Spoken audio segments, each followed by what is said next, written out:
Pour bien s'entendre, il faut bien s'écouter. Rendez-vous sur M, la petite radio du Grand Maghreb. Sohila Ben Ali, la présentatrice, l'animatrice du CPP, qui n'était pas avec nous jeudi dernier, qui n'est pas avec nous aussi ce jeudi. Elle prend le temps de se reposer, de se défendre, surtout de se défendre. Elle vous transmet toutes ses salutations. Elle vous transmet également ses remerciements pour cette vague de solidarité qui s'est manifestée en sa faveur.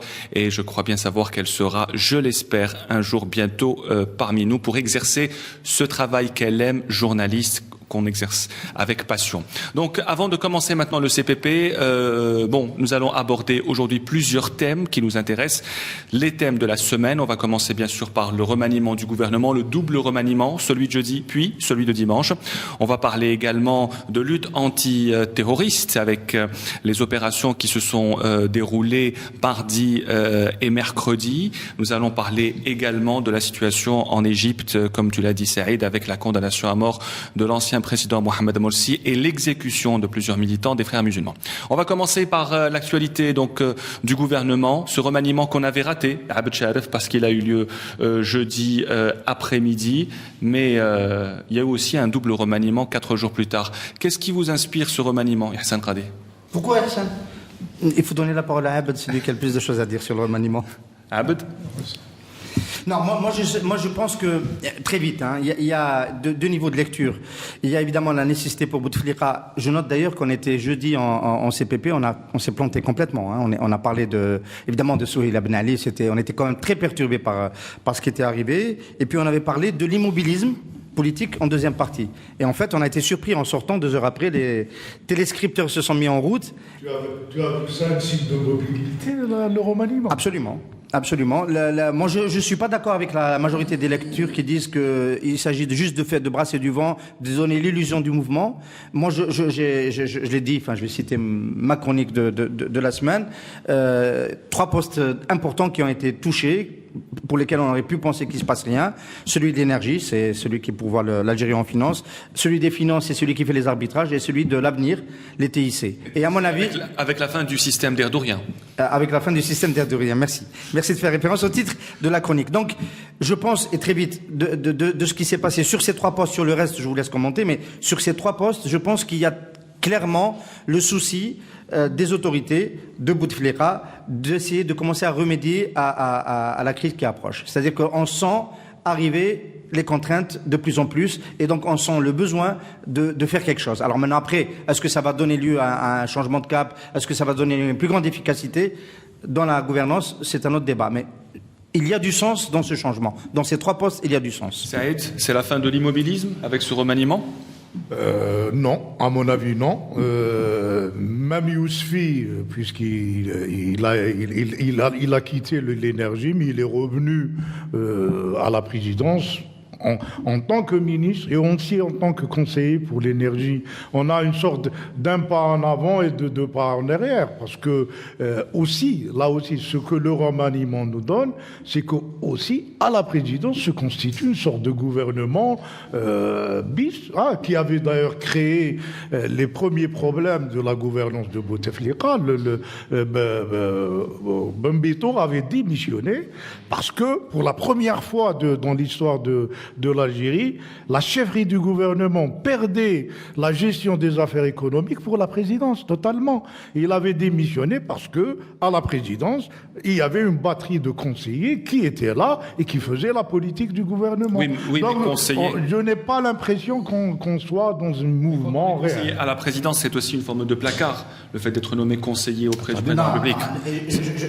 Je viens... Alors, si penser que Yousfi va avoir autant de pouvoir en ayant un bureau à la présidence, qu'en étant le patron direct qui décroche le matin, qui appelle le patron de son attraque, à partir du ministère de l'énergie, c'est se tromper. On a eu l'expérience de Rouni, vice-ministre de Ouyahia, vice-premier ministre de Ouyahia, c'est une voie de garage.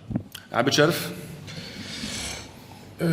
Juste un détail, Saïd vient de dire que Bembitour a démissionné parce que la chefferie du gouvernement s'était vidée. Non, je conteste cette affirmation.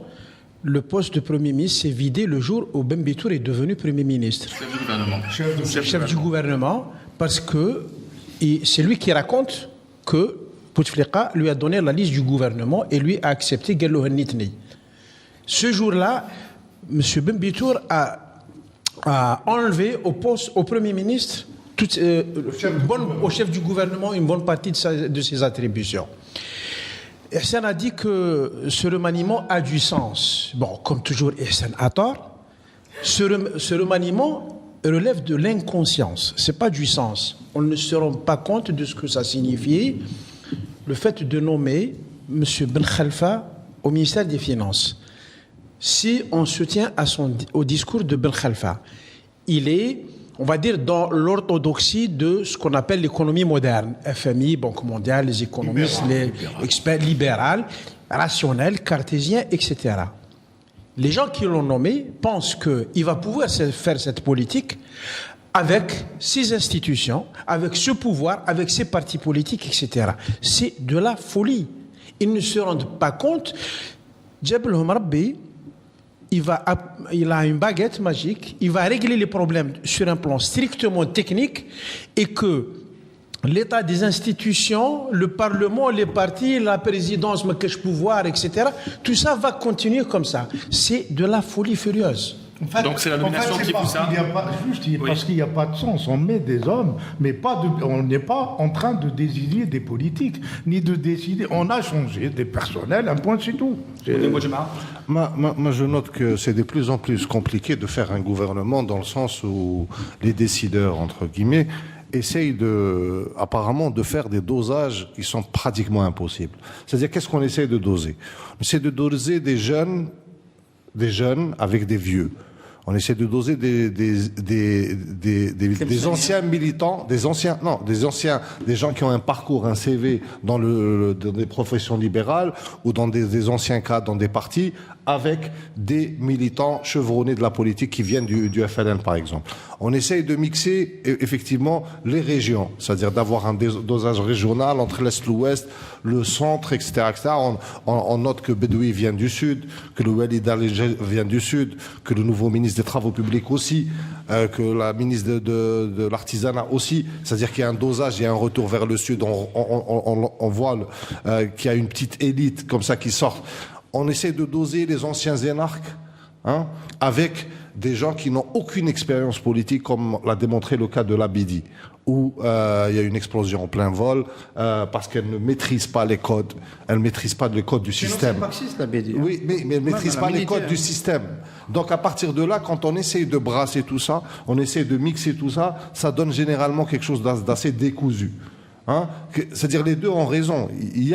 On veut donner du sens à ce gouvernement, mais ça finit par quelque chose décousu. Je voulais demander, il a dit que ça devient de plus en plus difficile pour les décideurs. C'est-à-dire, pour qui ça devient de plus en plus difficile? Parce que c'est des dosages, tout le monde. Qui a décidé de ce gouvernement? Non, mais on sait très bien que c'est des négociations. Ça se passe comme ça. On négocie. Le Premier ministre, quand il ramène ça à sa liste, il négocie. Il donne des profils normalement. Je pense que le Premier ministre ramène sa liste. Heureusement que c'est là sa liste. Moi, j'en suis convaincu. Maintenant, si on va commencer à faire de la politique fiction, comme je le lis à gauche, à droite, il y a des pôles de décision, et Gaït Saleh, et le DRS, et Bouteflika, etc., il faut être humble par rapport à ces lectures. Une toute petite histoire. Il faut être humble. Combien de journalistes savent exactement quelles sont les interactions au sein du Sérail actuellement? C'est-à-dire, au sein du Sérail, comment ça se passe exactement? Combien de journalistes savent comment ça se passe au Tagara, comment ça se passe au Golfe, comment ça se passe à Zeralda ou comment ça se passe ailleurs? C'est-à-dire qu'on fait souvent des lectures qui s'avèrent, avec le temps, qui sont un peu moins percutantes qu'on le pense. Donc pour toi, Abed, ce n'est pas le Premier ministre qui a proposé sa liste? Enfin, c'est passé, c'était dans une... laisse tomber. Mais il fallait qu'il termine aussi. Donc, est-ce que le Premier ministre a son empreinte dans ce gouvernement, Ihsan? Est-ce que le Premier ministre a son empreinte dans ce gouvernement? En fait, on cherche des équilibres, des tas d'équilibres. En réalité, ce que je lis ce qu'il dit, on ne fait pas de politique. La composition du gouvernement n'est pas dictée par des choix politiques, par des orientations politiques. Donc, on a les équilibres qu'on veut. Le premier, c'est l'équilibre régional. Il est devenu de plus en plus pesant dans la vie politique du pays. Et il y a les autres équilibres. Il y a un moyen de les dépasser, c'est de faire de la politique. On refuse de faire de la politique, donc on continue à bricoler. Moi, quand même, la lecture, à défaut effectivement de faire de cette lecture-là, qui décide et comment... Quand je dis qu'il y a du sens, il y a du sens sur un noyau, un point de ce remaniement. C'est le noyau économique. Sur le noyau économique, on a dit d'ailleurs je crois que c'est surtout Abed qui le disait, que il n'y avait pas une vraie volonté de réforme et que même si le jour où ils voulaient réformer, ils ne savent pas. Donc, mais en réalité, il n'y a pas de vraie volonté de réforme. Pour la première fois, j'ai le sentiment qu'ils considèrent que les anciens instruments, les anciennes ressources humaines qu'ils utilisaient, Yousfi, Djellab qui est dans le pipe, enfin, ça ne peut pas marcher. Oui. Derdouri, ça ne peut pas marcher. Oui, mais en parlant d'économie, le seul changement, c'est le ministre des Finances. Mais il n'y a pas de changement à l'industrie, il n'y a pas de changement au commerce. Donc, est-ce qu'on peut parler d'une véritable réforme économique? Alors, je note quand même qu'on n'a pas encore parlé du poids, moi j'insiste dessus, on va en parler. Du poids du DRS dans ces remaniements. Enfin, moi j'insiste, c'est la thèse que je défends toujours au Café Presse, que son influence a beaucoup reculé et ça se ressent de plus en plus. C'est que les remaniements aujourd'hui, on parle de Sellal, on parle de Bouteflika, peut-être Saïd, mais pas du général Tofir. Et l'autre paramètre aussi dont on a beaucoup parlé, l'autre acteur dont on a beaucoup parlé au CPP et qui peut-être méritait d'être cité, c'est la force de l'argent, c'est le patronat, c'est, pour faire vite, Ali Haddad. Alors, pour cette partie-là du remaniement, les amis de Ali Haddad sont restés. Alors, pour parler de l'influence du DRS qui recule, est-ce qu'elle a vraiment reculé avec le remaniement du remaniement qui est intervenu donc 4 jours après celui de jeudi et Ramtal Amamra qui devient super ministre des Affaires étrangères avec la coopération internationale qui 4 jours auparavant était chez Abdelkader Msahel. Saïd. Enfin, moi, j'en surtout le côté affligeant de cette histoire.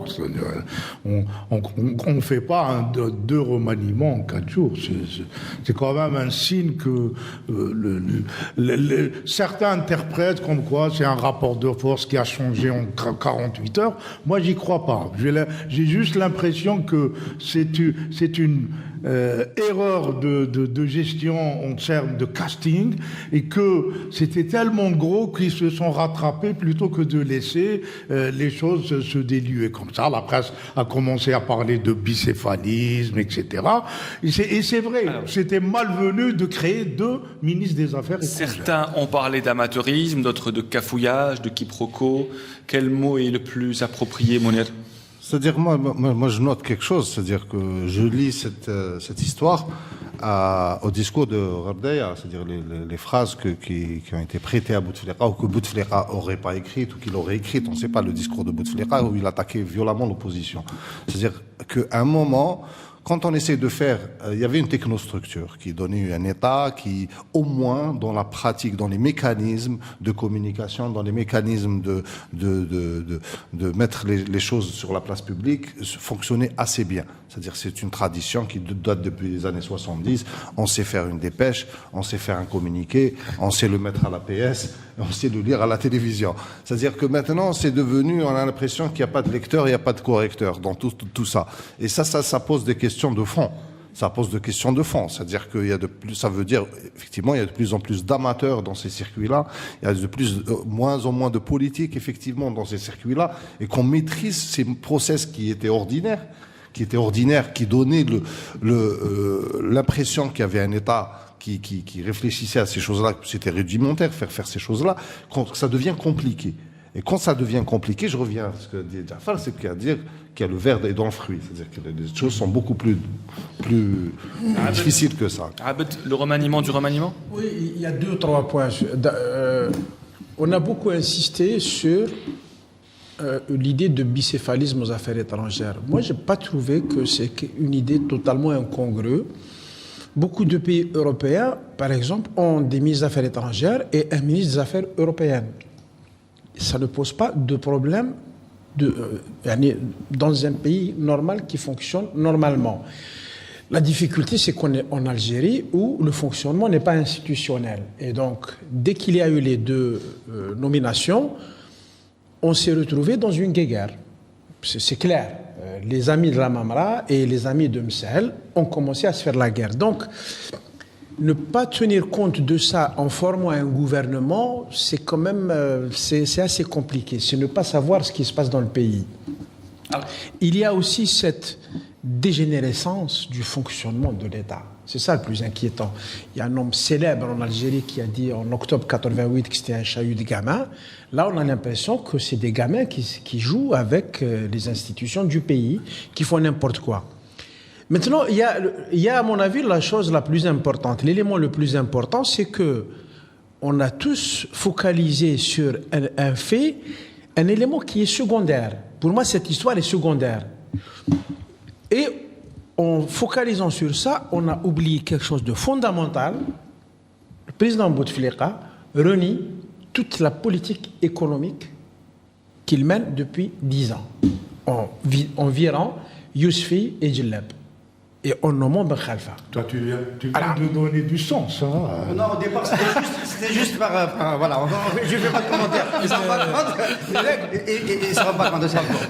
Pardon, juste un petit mot. Elle n'est pas aussi secondaire que ça. C'est-à-dire que ça rejoint exactement ce que je disais tout à l'heure sur l'idée que les process classiques, traditionnels, du fonctionnement de l'État ne sont plus là. C'est-à-dire, quand un ambassadeur d'Algérie ailleurs, à l'étranger, pose la question à sa centrale à Alger et appelle et dit à qui je dois rendre compte, lequel des deux je dois rendre compte. Quand les ambassadeurs étrangers ici se posent la question avec qui va-t-on traiter, c'est-à-dire que les gens qui ont fait ce communiqué ou qui ont fait pris ces décisions, pourquoi ils n'ont pas pensé à ça avant? C'est-à-dire que le rudimentaire, on ne pense plus au rudimentaire, à des problèmes techniques. J'ai bien dit la c'est ça, mais fondamentalement, un ministère des Affaires étrangères et un ministère chargé de quelque chose de précis dans les affaires étrangères, il y a une hiérarchie qui est évidente, ça ne pose pas de problème. Si on peut tenter une lecture politique. La fonction de coopération internationale est inhérente au poste des affaires étrangères. Oui. On peut créer un secrétaire d'État à la coopération internationale qui seconderait un ministre, mais qui n'a pas le même rang que le ministre. C'est ça. L'exemple du ministre des Affaires européennes n'est pas tout à fait juste dans cette optique. Le ministre des Affaires européennes est sous autorité. C'est pas un couac de script, cette histoire. Il faut quand même pas être naïf. C'est la question que je voudrais poser. C'est une bataille. Il y a eu un lobbying de Msahel et l'ami. C'est la ligne de lecture politique, c'est une fracture entre le clan présidentiel, les amis de Saïd, qui veulent élargir leur sphère d'influence, et puis les professionnels, la Mamra, qui sont ceux qui peuvent apporter un minimum de cohérence et d'efficacité. S'il y a eu pressing... Juste un détail. Oui. Si Sahel était l'ami de Bouteflika, aussi ami qu'on le pense, et que Bouteflika réagirait de façon aléatoire, mais Sahel serait ministre depuis 15 ans.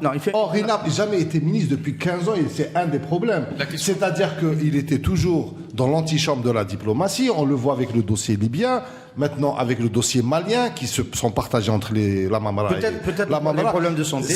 Non, mais avant même les problèmes de santé, il n'a jamais été nommé par son ami Bouteflika ministre des Affaires étrangères plein. Moi, je suis pas surpris parce qu'il y a une corruption. Moi, j'étais pas surpris. On va parler de ça. Tu as parlé du pressing de la Mamra ou de Msahel. S'il y a eu pressing, pourquoi est-ce que jeudi, Msahel était ministre de la coopération internationale et qu'on lui a enlevé le portefeuille dimanche? Parce qu'il avait mieux travaillé les jours d'avant. Et il était dans le secret du renouvellement Msahel était dans le secret du remaniement parce qu'il est proche de Saïd, et la Mamra n'était pas dans le secret. Donc, Msahel a travaillé pour lui. Ça veut dire que dimanche, c'est la Mamra qui a gagné. Rendez-vous compte. Est-ce que nous étions dans une configuration où M. Msahel, quand il part à l'étranger, quand il fait des missions, quand il revient, il ne rend pas compte au ministre des Affaires étrangères, à M. Lamamra. Il ne rend compte qu'à la présidence, il ne reconnaît que la présidence. C'est ma question, c'est qui a remporté le bras de fer? C'est Msahel ou la Mamra? Non, au départ, le lobbying de Msahel avait était apparu comme ayant été un succès puisqu'il a été nommé. Et après, visiblement, la Mamra a fait une grève du zèle. Il a menacé de partir, il a menacé de ne pas occuper sa fonction, et il a rétabli une partie. Mais la dualité va rester. En fait, la manière de couper, c'est de les séparer. Moi, j'ai vraiment de la peine à accepter ces lectures politiques. On est dans un dérèglement. C'est un État qui se dérègle. Moi et Ahmed, on a fait l'APS. À un moment donné, dans l'APS, les journalistes, ils ne faisaient pas de l'opposition. Ils étaient dedans, dans le cadre du parti unique, mais ils avaient cette technicité, c'est-à-dire que le pouvoir, laisse-moi terminer, le pouvoir avait un message à transmettre, Les journalistes de l'APS avaient un peu le rôle technique de le passer. À partir d'un certain moment, l'APS n'était plus nécessaire. Le pouvoir transmet directement. Ça, c'est vrai, c'est le cadre général dans lequel nous évoluons. Mais pour chaque affaire, il y a, on va dire, une explication liée aux intervenants. On aurait pu évoquer aujourd'hui le retour de Sellal sur le cahier des charges des concessionnaires. Voilà. On peut parler aussi du même... Ça, c'est le cadre général. Mais ça implique le ministre de l'Industrie, qui a avancé et qui est désavoué. Le cas de la commercialisation du vin, ça implique le ministre du Commerce, qui a avancé, qui a été désavoué par Sellal. Le cadre général, c'est effectivement le dérèglement. Mais après, il faut essayer de comprendre ce qui se passe dans chaque secteur. Dans celui des affaires étrangères, il y a une bataille. Tous les ambassadeurs sont déjà, ce n'est pas ça, ouverte entre monsieur Lamamra et monsieur Msahel, qui nous coûte très cher. Chauffe, ce sont des gens qui ont des formations correctes. Ils ont fait l'ENA, ils ont fait partie d'une bonne génération. Ils ont appartenu à une diplomatie qui était basée qui s'appuyait sur une politique étrangère. Pourquoi tu en parles au passé, Abdel? Il est là. Oui. Ça leur a pas... Non, c'est toute une génération où Yahya, Lamamra, Attaf, Ba'li, etc. Et donc, Rahabi en a fait un peu partie. Donc, ils s'appuyaient sur une diplomatie. Et ensuite, le pays a commencé à péricliter, il n'avait plus de politique, la régression, et ces gens ont été entraînés vers le bas. Et ils ont été tellement entraînés vers le bas qu'aujourd'hui, on a deux types qui sont censés représenter la politique extérieure de l'Algérie, qui ont été en guerre pour délimiter leur territoire. Mais c'est de la folie furieuse. Oui, mais ça reste un combat, ça reste une lutte derrière, comment dire, j'allais dire, dans les coulisses de la scène. Mais depuis 99, Bouteflika, c'est pas, la diplomatie commence par Bouteflika et s'arrête chez Bouteflika. Donc à partir de là, c'est un débat, j'allais dire, qui se passait dans la cuisine, parce que les grandes décisions, c'est pas eux qui les prennent. C'est-à-dire, maintenant qu'on accepte d'être dans les affaires étrangères, tous les diplomates le savent. C'est-à-dire qu'on attend les décisions stratégiques, qu'on ne participe pas réellement, parce que Bouteflika est d'abord un diplomate de formation. C'est quelqu'un qui... Je termine pas mon idée. On peut être Mourad Bedelsi, ministre à Libye, c'est-à-dire accepter d'être complètement affaires étrangères, ministre des Affaires étrangères, mais complètement effacé. C'est pas le cas de la Mamra. Le problème, c'est que peut-être qu'il a pris un peu trop la lumière. C'est une explication. Voilà. Mais voilà, le bon Lamamra, le bri... Non, pas le bon. Monsieur Lamamra, j'ai fait un rappel. J'ai fait un rappel historique pour dire qu'aujourd'hui, les gens qui font la diplomatie algérienne s'appuient sur des... Hier, quelqu'un me le rappelait de manière limpide. Il s'appuie sur des positions de l'Algérie dans les années 70, 80, contre l'Algérie avait une diplomatie. Ces gens-là ne se rendent plus compte que la Libye n'existe plus. Libye n'existe plus. On est en train de faire une solution alors que la façade maritime de la Libye est aujourd'hui surveillée par l'OTAN et les Américains. On ne se rend plus compte, ces gens, ils ne se rendent pas compte que le monde a changé, que ce qui est autour de nous a changé, et l'opinion, enfin ceux qui font l'opinion en Algérie continuent à dire le bon Lamamra. Ça aurait pu être le mauvais Lamamra et le bon Msahel. Ça n'a aucune importance. Ce sont des gens qui sont décalés dans le temps. Il faut parler aussi des autres membres du gouvernement pour ne pas s'attarder que sur les affaires étrangères. Nous avons une jeune ministre des technologies de l'information et de la communication. Elle est célibataire, m'a-t-on dit. Je sais, 36 ans et célibataire. Ce que la presse a oublié de dire, Imen Houda Feraoun. Ce que la presse a oublié de dire, c'est que c'est quand même, elle n'est pas lâchée toute seule comme ça dans la nature. Son père, le colonel Feraoun, était en charge pendant de longues années, un cadre de grande compétence, était en charge de la transmission chez l'ANP. Donc c'était le patron des transmissions à l'armée. Donc le secteur de TIC n'arrive pas à sortir d'une sorte de préséance sécuritaire. Donc ce n'était pas une rumeur puisqu'elle avait été démentie à un certain moment sur les réseaux sociaux parce qu'il y avait cette rumeur qui disait que mademoiselle Feraoun était fille de militaire, donc vous le confirmez aujourd'hui. Pas n'importe quel militaire. Voilà, fille du colonel Feraoun. C'est à la fois une bonne et une mauvaise nouvelle. La bonne nouvelle, c'est que son père connaît très bien le secteur et qu'il peut l'aider à s'imposer comme ministre. La mauvaise nouvelle, c'est qu'on peut rester avec une vision sécuritaire qui va retarder la certification électronique, qui va retarder le paiement et le e-commerce, etc. Est-ce que vous regrettez Son père, c'est l'héritier du mal. Est-ce que, voilà, il faut toujours que Abed place le mot malk dans chaque émission. Voilà, sinon il ne peut pas se sentir bien. Est-ce que vous regrettez le système d'Erdourien ? Non?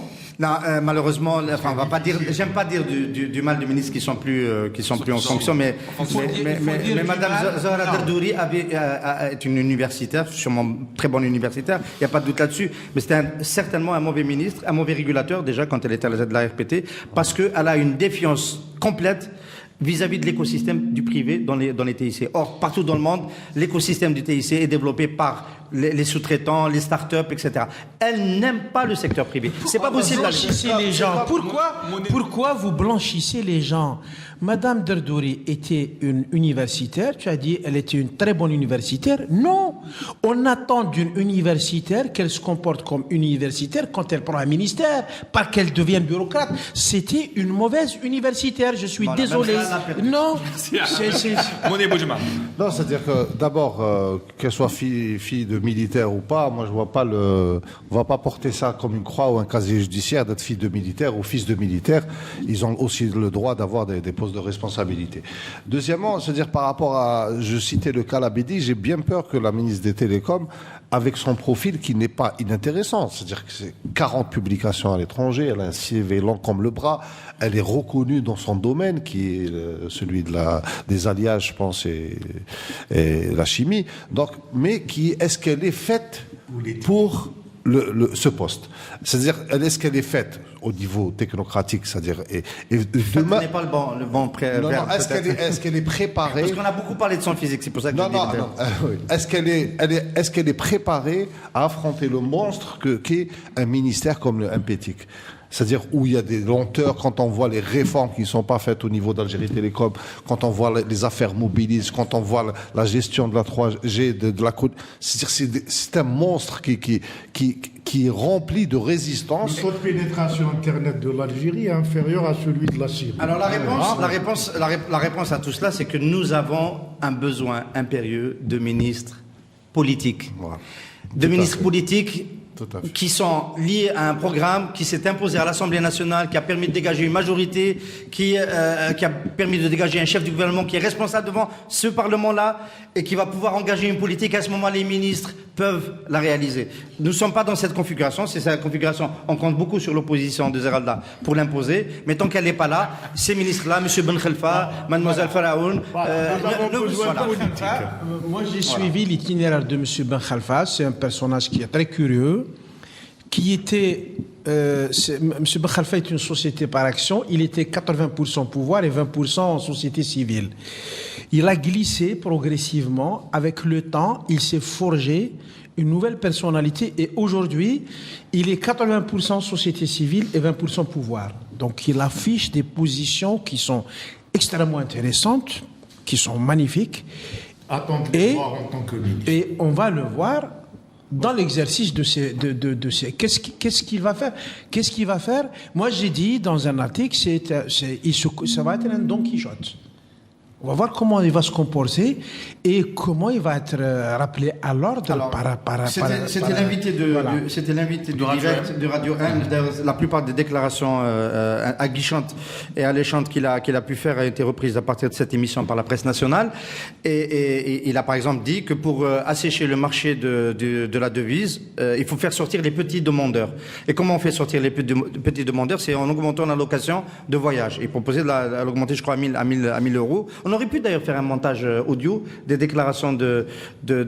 Ben Khelfa, mais ça aurait peut-être le prendre trop au sérieux. Merci beaucoup, Yassine Qadi. Voilà, c'était la première partie du Café Presse Politique. On se retrouve dans un petit moment.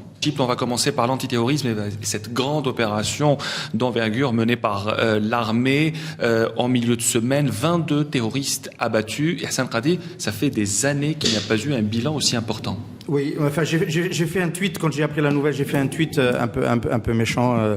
J'ai dit que la dernière fois que l'ANP avait abattu autant de terroristes, elle avait perdu 32 otages en dommages collatéraux. C'était à Tegnitouline, ça se passait au sud, et que cette fois, bon, il y avait un progrès puisqu'il s'agit que de terroristes et qu'il n'y a pas de dommages collatéraux.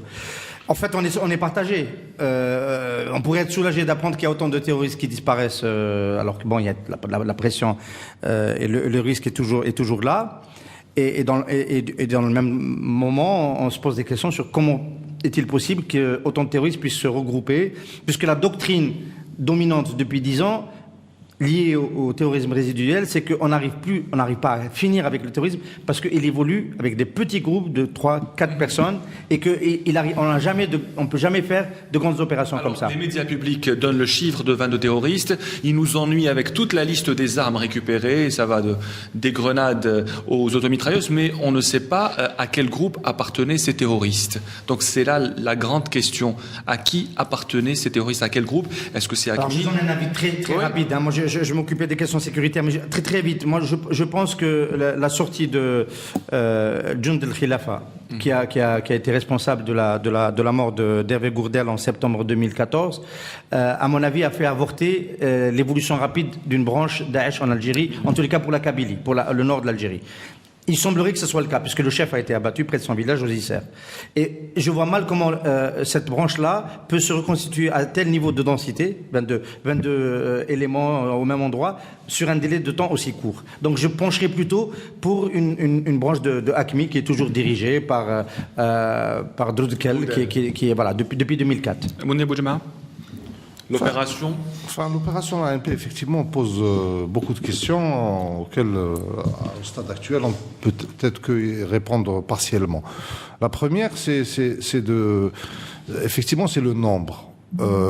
Certains peuvent se réjouir du nombre, c'est toujours un terroriste de moins, donc des menaces de moins, mais effectivement, à 150 km d'Alger, on peut se poser des questions. Qu'est-ce que le contingent de terroristes qui était là-bas peut effectivement créer une réaction inverse au sein de l'opinion publique, où on se demande pourquoi il y a autant de terroristes à quelques encablures d'Alger. Maintenant, les circonstances, on ne sait pas dans quelles conditions ces gens-là, ces terroristes se sont réunis. Est-ce qu'il y a un grand... Activité culturelle en plein air. Est-ce qu'il y avait une réunion de plusieurs factions qui devaient se réunir? Et ça, ils ne le faisaient plus depuis des années pour de risques, effectivement, que des opérations militaires s'opèrent comme ça.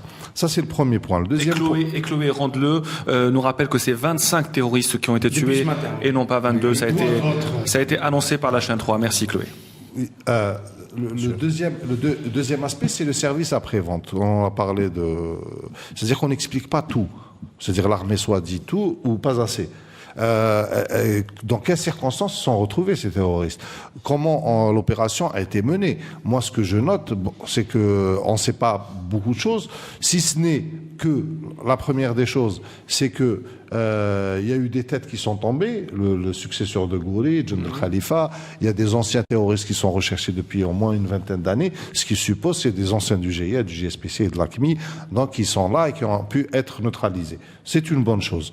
Maintenant, il faut expliquer à l'opinion publique dans quelle phase la lutte antiterroriste est rentrée. C'est-à-dire que maintenant, j'ai l'impression qu'on est en train de militariser la lutte antiterroriste, c'est-à-dire dans le sens où on tape un grand coup de pied dans la fourmilière. Or, ça peut paraître spectaculaire et intéressant à première vue, mais en seconde lecture, c'est assez préoccupant. Pourquoi? Parce que le terrorisme n'est pas que dans les maquis. Le terrorisme n'est pas que Fil Djbel. C'est-à-dire que le terrorisme, quand on parle de ces gens-là, il y a des anciens de la lutte antiterroriste qui disaient quelque chose de simple. S'ils sont, comme a dit Qadi, ils sont 3 ou 4 dans la montagne, ils sont inopérationnels, ils n'ont pas d'armes, ils n'ont pas de provisions. Les Qais el Goudron, ils moutent. C'est-à-dire celui qui descend en ville, qui touche l'asphalte, il meurt. C'est-à-dire la nuisance est pratiquement égale à 0. Maintenant, on tape un grand coup de pied de fourmilière. Il faut savoir qu'il y a des réseaux de logistique, il y a des réseaux financiers, il y a des réseaux de soutien, il y a des réseaux d'armement, etc., etc. Et ça nécessite des travaux de spécialistes. Ça nécessite un travail de longue haleine. On peut tuer un exécutant, comme ces terroristes, qui eux portent les armes, mais il y a toute la matrice qui peut les supporter derrière. Qu'on peut se poser, c'est est-ce que ce sont de nouvelles recrues ou est-ce que pour la plupart ce sont des résidus de la guerre civile? Voilà, c'est l'autre question. Est-ce que c'est des recrues de ces derniers mois? Abed Sharif.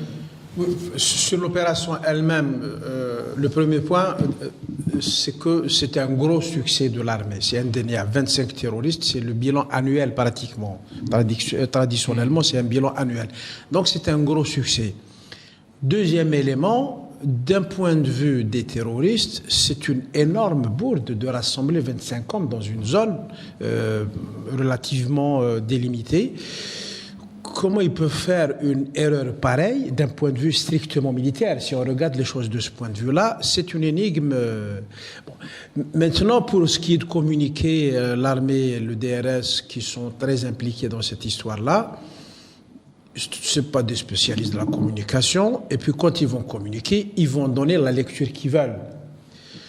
Mais dans une affaire de ce type, l'information elle-même, ça se suffit à elle-même. L'information, 25 morts, c'est énorme. Donc, il n'y a presque pas besoin d'en rajouter. Et au contraire, si les médias publics s'emparent de ce succès, ils vont le dévaloriser. Donc, mais les médias publics parlent même de triomphalisme. C'est une question. Est-ce qu'on ne peut pas s'imaginer que la lutte qu'il y a en ce moment, parce qu'il y a une vraie lutte en ce moment entre l'influence de l'AQMI et l'influence de Daesh en Algérie, que ce soit l'une des raisons pour lesquelles éventuellement ce rassemblement a eu lieu, parce que c'est le moment où on essaie de compter ses forces, de produire du discours.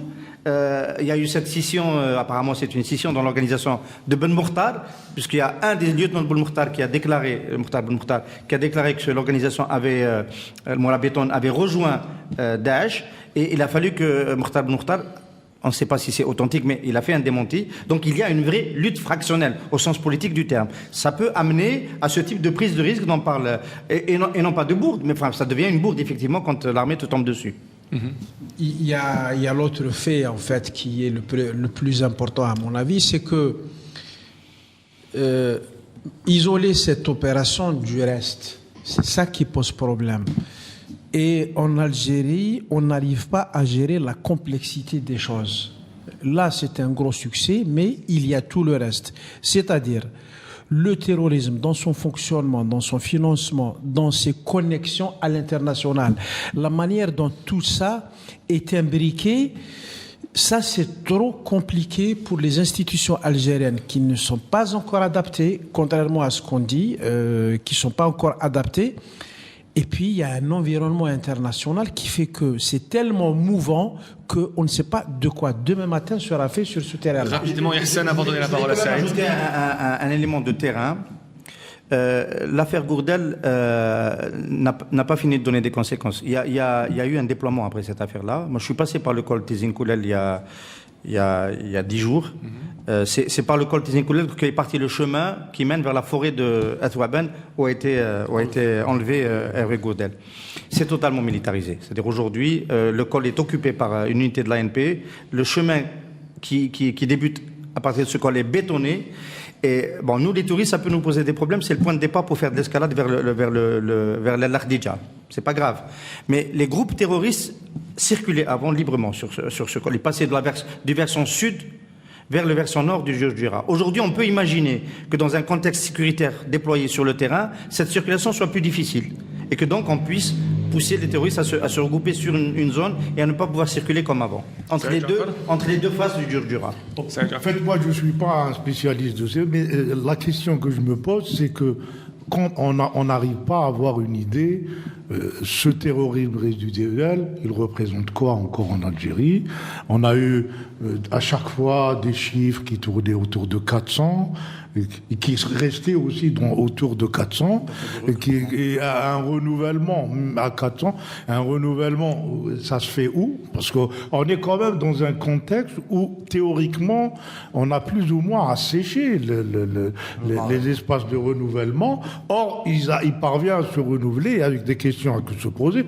D'autant plus qu'on a une perception que la menace est plus, aujourd'hui, vient de l'étranger, c'est-à-dire Libye, etc. Or, on a une sorte de persistance de ce résiduel qui nous pose des questions. Pour parler comme les économistes, dans l'histoire du recrutement, je pense quand même que la balance reste négative. Je pense que le recrutement n'est pas aussi important que les pertes, mais il y a l'importation. Et donc, on ne sait pas aujourd'hui combien d'Algériens sont en Libye, en Syrie, en Irak, etc. Ça, c'est l'exportation. Avec l'importation, ces gens-là qui vont venir, le retour éventuel, est-ce qu'ils peuvent rejoindre? Et est-ce que demain, en cas d'assèchement de la situation en Irak et en Syrie, est-ce que le pays peut redevenir importateur de terroristes aussi? Et parce que on est dans un monde où les frontières sont en train de disparaître. Et à mon avis, les djihadistes sont un élément de la mondialisation parce que ce sont des gens pour qui la frontière n'existe plus. Ils sont beaucoup plus avancés que beaucoup de dirigeants politiques. Je veux dire que, bon, si on prend cet exemple de ce qui s'est passé à Beira et on transpose à ce qui se passe avec Daesh en Irak et en Syrie, je suppose maintenant qu'il y a de nouvelles doctrines qui sont mises en place. On voit un peu la jurisprudence une menace et on se dit militarisons la lutte antiterroriste. Ça veut dire quoi? Ça veut dire bombardons. Là, 5200 bombardements sur Daesh en Syrie et en Libye. Maintenant, peut-être que cette histoire, ça a été fait par bombardement et non par une opération, j'allais dire, des forces spéciales sur le terrain. Parce que le bilan est assez important. Donc, à partir de là, c'est une approche américaine. C'est une approche d'une école américaine. Quand on a beaucoup de moyens, quand on a des drones, quand on a des bombardiers, on le fait. Maintenant, le terrorisme, c'est autre chose. C'est-à-dire le terrorisme, maintenant, pour reconstituer ces filières, parce que le renseignement est important, ça finit toujours par des attentats dans des villes. Ça suppose des planques, des appartements, des gens qui hébergent, des gens qui donnent de la nourriture, des gens qui financent. À partir de là, ça nécessite un boulot de spécialiste. Ça nécessite un boulot de renseignement. Où se trouvent ces gens-là? Qui les finance? Parce que c'est des réseaux qui se renouvellent. L'exécutant, celui qui porte un flingue à la fin ou une bombe à la fin, n'est que le dernier maillon de la chaîne. Or, il y a une chaîne. Et cette chaîne-là, effectivement, avec le retour de la Libye, qui est le déflagrement de la Libye, les réseaux tunisiens qui sont de plus en plus puissants, les réseaux terroristes tunisiens de plus en plus puissants, la persistance de la menace sahélienne, on se rend compte qu'il y a une interpénétration régionale qui va jusqu'au Nigeria, qui va en Somalie, qui peut aller en Irak et en Turquie. Donc c'est un éventail qui est extraordinairement puissant, supporté aussi par le fait que le terrorisme peut infiltrer des réseaux de migrants qui partent en France, qui partent en Europe à travers les boat people. C'est très complexe. C'est toute cette complexité et c'est, à mon avis, la difficulté de se dire aujourd'hui quel est l'objectif de la lutte antiterroriste. Si on revient aux années 90, au milieu des années 90, l'objectif c'était empêcher les islamistes de prendre le pouvoir. Ensuite, à partir des années 2000, c'est contenir le terrorisme dans des zones qui ne sont pas très influentes. Aujourd'hui, à mon avis, c'est réduire l'impact du terrorisme à un seuil qui soit très bas, de manière à ce qu'on puisse avoir une sorte de vie normale dans le reste du pays, en attendant mieux